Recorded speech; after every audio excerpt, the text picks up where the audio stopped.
ಈ ಮೃಗಬೇಟೆ ಎನ್ನುವುದು ಕಾಲದ ರೂಪದಲ್ಲಿ ಬಂದು ನಿನ್ನನ್ನ ಕೊಂಡು ಹೋಯ್ತೆ. ಅಯ್ಯೋ, ಪ್ರಪಂಚದಲ್ಲಿ ಯಾವ ಬಂಧುತ್ವವನ್ನಾದರೂ ಮರಳಿ ಪಡೆಯಬಹುದು, ಆದರೆ ಒಡಹುಟ್ಟನ್ನು ಪಡೆಯುವುದಕ್ಕೆ ಸಾಧ್ಯವಿಲ್ಲ. ಈ ಸಂದರ್ಭದಲ್ಲಿ ನಿನ್ನ ತಾಯಿ ಬಂದು ನನ್ನ ಮಗ ಎಲ್ಲಿ ಅಂತ ಕೇಳಿದ್ರೆ ನಾನು ಏನಂತ ಉತ್ತರಿಸಲಿ? ಶಿವನೇ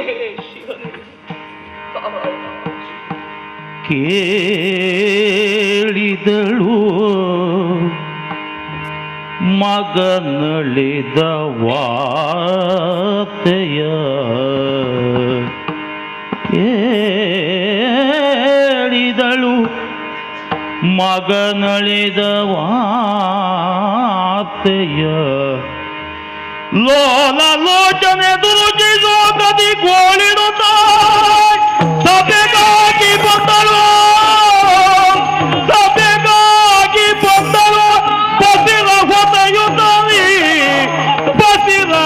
ಹೊಸೆಯುತ್ತಲಿಯ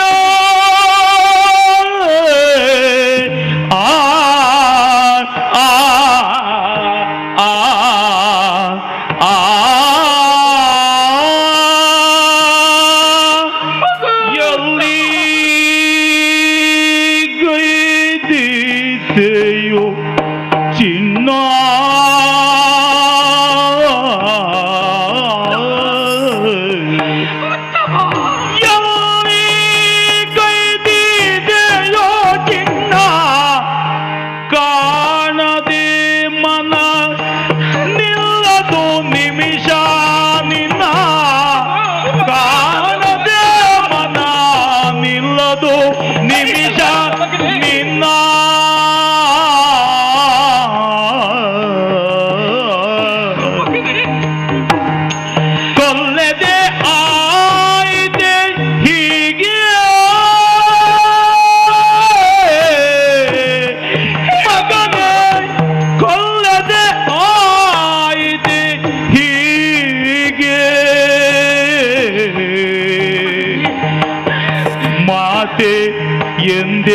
ಎಂದೆಂಬುದಿಲ್ಲವೇ ಸಲೆ ನಿನಗೆ, ಮಾತೆ ಎಂದೆಂಬುದಿಲ್ಲವೇ ಸಲೆ ನಿನಗೆ.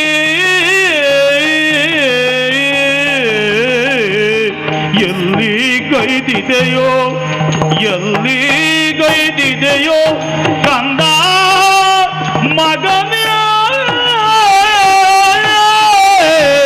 ಮಗನೇ ಎಲ್ಲಿ ಗೈದಿದೆಯೋ ಚಿನ್ನ ಕಂದ.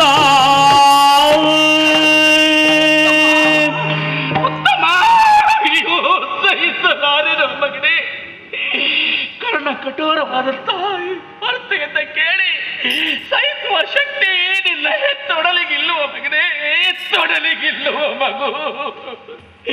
ಉತ್ತಮ, ನಾನೆಂತಹ ದೌರ್ಭಾಗ್ಯ ತಾಯಿ ಆಗಿಬಿಟ್ಟ ಉತ್ತಮ. ನಿನ್ನ ಬಗ್ಗೆ ನಾನಿಟ್ಟಂತಹ ಕನಸು ಎಂದು ಎರಡು ಹೇಳು ಮಗು. ಒಂದಲ್ಲ ಒಂದು ದಿವಸ ಈ ನಾಡಿನ ಅಧಿಕಾರಿಯೇ ನೀನಾಗಬೇಕೆನ್ನುವ ಕಾರಣಕ್ಕೆ ನಿನಗೆ ಉತ್ತಮ ಅಂತ ಹೆಸರಿಟ್ಟವಳಾಗಿದ್ದು ನಾನು. ಮಗನೇ, ಇಂತಹ ಕಾಲದಲ್ಲಿ ಅಪಮೃತ್ಯುವಿಗೆ ಒಳಗಾಗಿ ಅಯ್ಯೋ ನಮ್ಮನ್ನೆಲ್ಲ ತೊರೆದು ಅಷ್ಟು ದೂರ ಹೊರಟು ಹೋಗ್ತೀಯ ಅಂತ ಯೋಚನೆ ಮಾಡಿರಲಿಲ್ಲ ಮಗು. ನಿನ್ನಮ್ಮ ಬಂದಿದ್ದೇನೆ, ಉತ್ತಮ ಅಂತ ಹೋಗ್ತಾ ಇದ್ದೇನೆ. ಎಲ್ಲಿದ್ದೀಯ ಮಗನೇ? ಎಲ್ಲಿದ್ದೀಯ ಮಗು? ಎಲ್ಲಿದ್ದೀಯ? ಇಲ್ಲ, ನಾನು ನನ್ನ ಮೇಲೆ ಇಷ್ಟೊಂದಿಷ್ಟರವೇನು ನಿನಗೆ?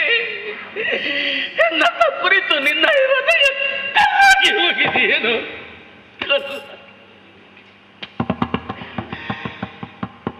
ಇಲ್ಲ ಮಗ, ಇಲ್ಲ. ಯಾವ ವ್ಯಕ್ತಿಯಾದರೂ ಮಾಡಿದ ಪಾಪಕ್ಕೆ ತಕ್ಕ ಪ್ರಾಯಶ್ಚಿತವನ್ನು ಅನುಭವಿಸಲೇಬೇಕಂತೆ. ಅಯ್ಯೋ ಮಗನೇ, ನಾನು ಪಾಪಿಷ್ಟಿಯು ಕಂಡ. ಪಾಪಾತ್ರಿಯಾದಂತಹ ನನ್ನ ಹೊಟ್ಟೆಯಲ್ಲಿ ಹುಟ್ಟಿರುವುದರಿಂದಲಾಗಿ ನಿನಗೆ ಈ ದುರವಸ್ಥೆ ಬಂದು ಹೋಯಿತು. ಎತ್ತಿ ಆಡಿಸಿದ ಈ ಕೈ, ಜನ್ಮ ಕೊಟ್ಟ ಹೊಡಲು ಎಲ್ಲವನ್ನು ಪರಿದಾಗಿಸಿ ಹೊರಟು ಹೋಗಿಬಿಟ್ಟಿಯೇನು?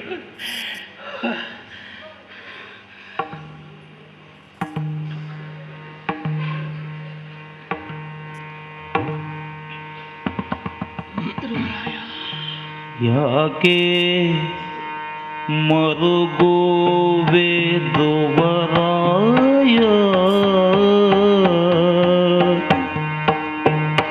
ಯಾಕೆ ಮರುಗುವೆ ಧ್ರುವರಾಯ? ನಿನ್ನಲ್ಲಿ ತಪ್ಪು,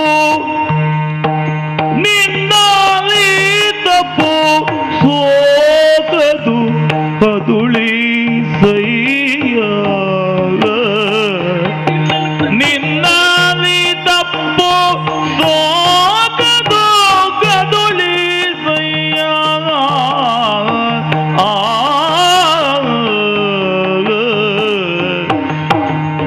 ಕಾಕ ಬಳಸಿದೆ ನಿಮಗೆ,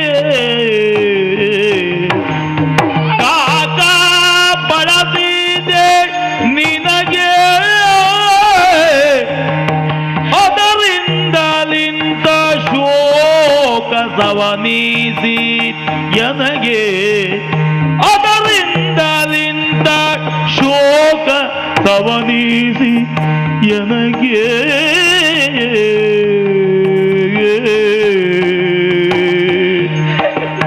ಯಾಕೆ ಮರುಗುವೆ,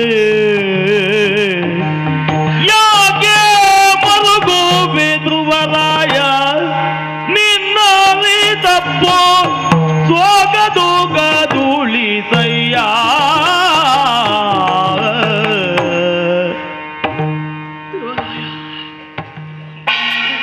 ಯೋಚನೆ ಮಾಡಬೇಡ.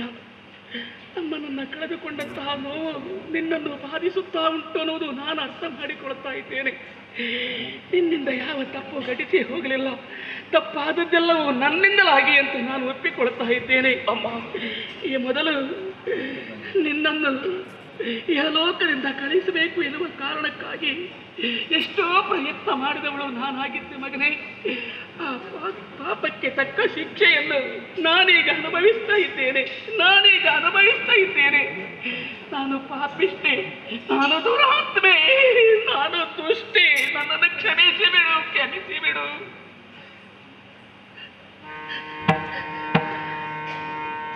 ಜನನಿಯ ಅಳಲಂ ಕಾಣುತ್ತ,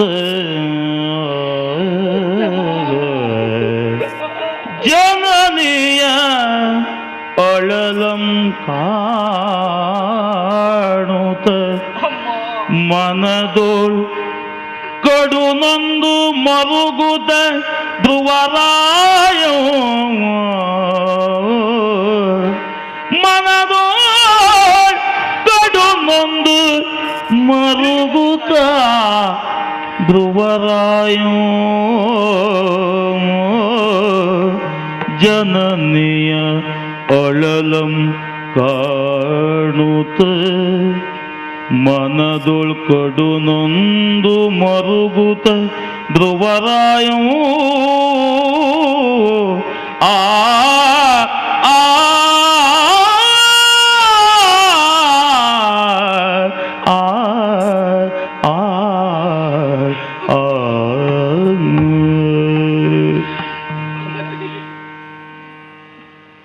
ನಿನ್ನ ಹೆತ್ತೊಡದ ನೋವು ಏನು ಎನ್ನುವುದು ನನಗೂ ಅರ್ಥವಾಗ್ತದೆ. ಕ್ಷಣ ಕ್ಷಣಕ್ಕೂ ನೀವು ನನಗೆ ಮಾಡಿದಂತಹ ಅನ್ಯಾಯದಿಂದ ಹೀಗೆಲ್ಲ ಆಯಿತು, ನಾನು ಪಾಪಿ, ನಾನು ಪಾಪಿ ಎನ್ನುವುದಾಗಿ ಹೇಳುತ್ತಾ ಇದ್ದೀರಿ. ಇಲ್ಲ ತಾಯಿ, ಖಂಡಿತವಾಗಿ ನೀವು ಪಾಪಿ ಅಲ್ಲ. ನನ್ನ ಹೆತ್ತ ತಾಯಿ ಬೇರೆ ಇರಬಹುದು, ಆದರೆ ಲೋಕದಲ್ಲಿ ಕೆಟ್ಟ ಮಕ್ಕಳಿರಬಹುದು, ಕೆಟ್ಟ ತಾಯಂದಿರು ಇರುವುದಕ್ಕೆ ಸಾಧ್ಯವಿಲ್ಲ. ನನ್ನ ತಾಯಿ ಸುನೀತಾ ದೇವಿ ನನ್ನನ್ನು ಹೆತ್ತಿರಬಹುದು, ಆದರೆ ಉಜ್ವಲವಾದ ಭವಿತವ್ಯವನ್ನ ಕಾಣಿಸಿದವರು ನೀವು. ಹೇಗದು? ಶ್ರೀಮನ್ನಾರಾಯಣನ ದರ್ಶನವನ್ನ ಮಾಡಿಸಿದವರು ನೀವು, ಅದಕ್ಕೆ ಉತ್ತೇಜನ ಕೊಟ್ಟವರು ನೀವು. ಆದ್ದರಿಂದ ನನ್ನ ತಾಯಿಗೆ ಹೆತ್ತ ತಾಯಿಗಿಂತಲೂ ಹೆಚ್ಚಿನವರು ನೀವು ಎನ್ನುವುದನ್ನು ಒಪ್ಪಿಕೊಂಡವನು ನಾನು. ಇನ್ನು ನನ್ನ ತಮ್ಮ ಉತ್ತಮ ಈ ಅರಮನೆಯಲ್ಲಿ ಒಂದೇ ನಾಣ್ಯದ ಎರಡು ಮುಖಗಳಂತೆ ಇದ್ದವರು ನಾವು. ಅಮ್ಮ, ನಿಮಗಾದರೂ ಮಗನೇ ಅಂತ ಹೇಳುವುದಕ್ಕೆ ನಾನಾದರೂ ಇದ್ದೇನೆ. ಆದರೆ ನನಗೆ ತಮ್ಮ ಎಂದು ಹೇಳಿಕೊಳ್ಳುವುದಕ್ಕೆ ಯಾರೂ ಇಲ್ಲವಮ್ಮ, ಯಾರೂ ಇಲ್ಲ. ಜೀವನದಲ್ಲಿ ಬೇರೆಯವರ ಮಕ್ಕಳನ್ನೇ ನನ್ನ ಮಕ್ಕಳು ಅಂತ ತಿಳಿದುಕೊಳ್ಳುವ ಕಾಲ ಬಂದೋಯ್ತು ನನಗೆ. ಏನು ಇದೆಲ್ಲ ನನ್ನ ಪ್ರಾರಬ್ಧ. ಯಾಕೆಂದ್ರೆ ಮೃಗಬೇಟೆಗೆ ನಾನೇ ಹೋಗುತ್ತೇನೆ, ನೀನು ಅರಮನೆಯಲ್ಲಿ ಇರು ಎನ್ನುವುದಾಗಿ ಎಷ್ಟು ಹೇಳಿದರೂ ಕೂಡ ಕೇಳದೆ ಮೃಗಬೇಟೆಗೆ ತೆರಳಿದ ನಾನೇ ಹೋಗಬೇಕಿತ್ತು. ನೀನೇ ಹೋದ್ರೆ ಈ ಯೋಚನೆ ನನಗೆ ಇರುವುದಿಲ್ಲವಾಗಿತ್ತು ಮಗನೇ. ಅದೇ ಸಂಕಟ ನನ್ನನ್ನು ಕಾಡುತ್ತಾ ಇದೆ. ಅಪರಾಧಿ ಪ್ರಜ್ಞೆ ನನ್ನನ್ನು ಕಾಡುತ್ತಾ ಇದೆ. ನಾನೇ ಕೈಯಾರೆ ಆಶೀರ್ವಾದವನ್ನ ಮಾಡಿ ನನ್ನ ತಮ್ಮನನ್ನ ಮರಣಕ್ಕೆ ನೂಕಿದೆನಲ್ಲ ಎನ್ನುವಂಥ ಪ್ರಜ್ಞೆ ನನ್ನನ್ನು ಕಾಡುತ್ತಾ ಇದೆಯಮ್ಮ.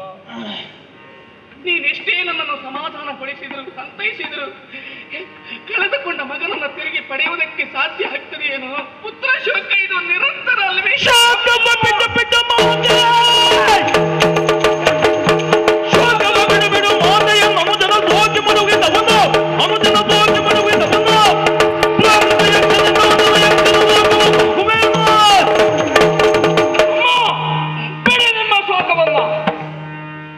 ತಮ್ಮನನ್ನ ಮರಳಿ ಪಡೆಯುವುದಕ್ಕೆ ನನ್ನಿಂದ ಸಾಧ್ಯವಾಗದೇ ಇರಬಹುದು.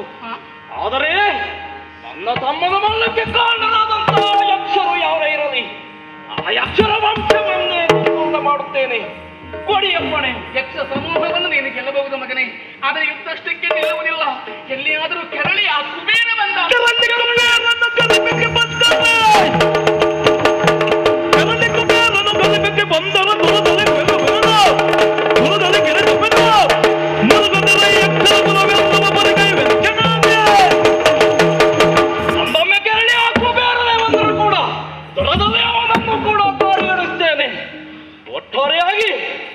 ತಮ್ಮನ ಮರಣಕ್ಕೆ ಸರಿಯಾದಂತಹ ತಕ್ಕ ಶಿಕ್ಷೆಯನ್ನ ಮಾಡಿದೆ.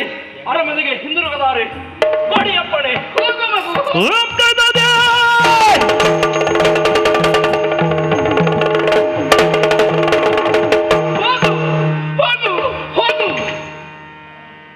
ಯಾವ ನನ್ನ ಮಗನನ್ನ ಇಲ್ಲಿ ಅಧಿಕಾರಿಯಾಗಿ ನಾನು ಅದನ್ನ ಕಣ್ತುಂಬ ನೋಡಬೇಕು ಅಂತ ಬಯಸಿದ್ರು ಅಂತ ಮಗನೇ ನನ್ನಿಂದ ದೂರವಾಗಿ ಹೋದ ಅಂತ ಆದ್ಮೇಲೆ ಸವತಿ ಮಗನನ್ನು ನಾನು ಒಪ್ಪಿಕೊಳ್ಳುವುದಕ್ಕೆ ಸಾಧ್ಯವೇ ಇಲ್ಲ. ನಾನು ಬದಲಾಗಬಾರದು. ನಾನು ಉತ್ತಮ ತಾಯಿಯಾಗಿಯೇ ಬದುಕಬೇಕು. ಇದೇ ಸರಿ. ಯಾಕೆ ಅಂತಿದ್ರೆ ದುಃಖದ ಉದ್ವೇಗದಲ್ಲಿ ನಾನು ನಿನಗೆ ತಪ್ಪು ಮಾಡಿದವಳು ಮಗನೇ ಅಂತ ನನ್ನ ತಪ್ಪನ್ನು ಒಪ್ಪಿಕೊಂಡವನು ನಾನಾಗಿದ್ದೇನೆ. ತಿರುಗಿ ಅರಮನೆಗೆ ಇವ ಬಂದ ಅಂತ ಆದ್ರೆ ನನ್ನನ್ನು ಸುಖವಾಗಿಡುವುದಕ್ಕೆ ಅವಕಾಶವೇ ಕೊಡುವುದಿಲ್ಲ. ಹಾಗಾಗಿ ಕುಬೇರನ ಜೊತೆಯಲ್ಲಿ ಹೋರಾಟ ಮಾಡುವಾಗ ನೀನು ಸತ್ತು ಹೋಗು, ನಿನ್ನನ್ನು ಹೋಗಿ ಬಾ ಅಂತ ಹರಸಲಿಲ್ಲ, ಹೋಗುವಂತ ಶಾಪ ಇಟ್ಟಿದ್ದೇನೆ.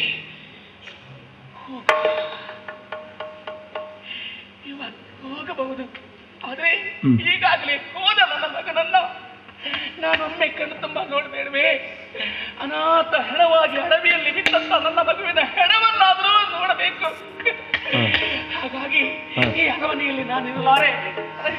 ಕಂದನ ಅರಸುವೆ ಎನ್ನುತ್ತ ಹೆಬ್ಬನ ಕಿತ ಬಂದಳು ಶೋಕದಿ ಸುರುಚಿ ಅಡವಿಯೋ ಅನುಗನ ಅರಸುತ್ತ ಕಾಮಿನಿ ಕಡು ಶೋಕದಲ್ಲಿ ಬರುತ್ತಿರಲು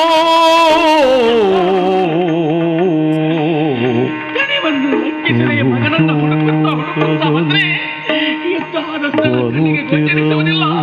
ಮಗುವಿನ ಹೆಣ ಎಲ್ಲಿದೆ ಅಂತ ನನ್ನ ಕಣ್ಣಿಗೆ ಕಾಣಿಸುವುದಿಲ್ಲ. ಮಗನೇ ಉತ್ತಮ, ಉತ್ತಮ ಒಡನೆ ಬಂದು ಕಾಡ್ಗಿತ್ತು ಸುತ್ತಲೂ ಕೊಂಡು ಮುಡಿದಳು ಮತ್ತೆ ತಮ್ಮೊಳಗೆ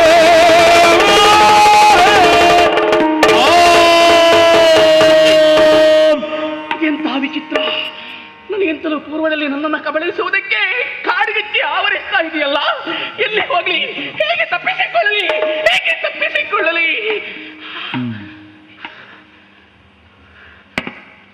ಏನು ಏನು ನಾನು ಕೇಳ್ತಾ ಇದ್ದೇನೆ? ರುಚಿ, ನೀನು ಘೋರ ಪಾಪಿ, ಶ್ರೀಹರಿಯ ಭಕ್ತನಾದ 5 ವರ್ಷದ ಶಿಶು ಧ್ರುವ ಮಹಾರಾಜನಿಗೆ ಬರೆದಂತಹ ದ್ರೋಹದ ಫಲವಾಗಿ ನಿನಗೆ ಇಂಥ ದುರವಸ್ಥೆ ಬಂದೊದಗಿದೆ. ನೀನು ನಿನ್ನ ಶಿಶುವನ್ನು ಸಹ ಕಾಣಲಾರೆ. ಅದಕ್ಕಾಗಿ ನಿನ್ನನ್ನು ದುರಾತ್ಮೆಯಾದ ನಿನ್ನನ್ನು ತಕ್ಷಣವೇ ಕಬಳಿಸುತ್ತೇನೆ. ಅಯ್ಯೋ!